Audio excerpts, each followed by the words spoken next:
Hello mga karing kingking. Ayan, binigyan daw ng 2 nail cutter si Madam Inday. Dahil daw po sa kuko ni tatay. Ayan, pakinggan natin si Madam. Ito pa, hindi marunong magluto, hindi marunong magwalis, hindi marunong maglaba, hindi marunong maggupit ng kuko. Kasi buong buhay niya pala ay manicurista yung naggugupit ng kuko niya. So kahapon, sinabi sa akin ng gwardya, "O ayan, may 2 nail cutter, gupitan mo yung tatay mo ng kuko." Hindi din ako marunong maggupit ng kuko ng ibang tao. Ay, kaya ko yung kuko ko, pero pag kuko ng ibang tao ay hindi ko magawa. So nahirapan ako na gupitin ang kanyang kuko. At 2 yung nail cutter. So 2 kami ng nanay ko. Yung isang kamay niya nasa akin, yung isang kamay niya nasa nanay ko. Nakaganon siya doon. Gugupit kami ng kuko niya.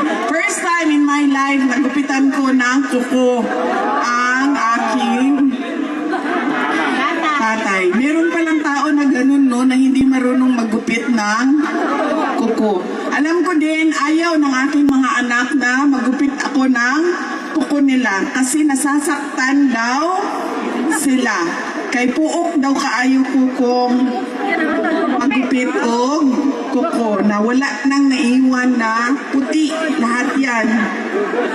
Kasi ayaw ko, hanggang nandyan na yung laman. Kasi ayaw ko yung merong lampas sa, lampas sa laman. Gusto ko talaga.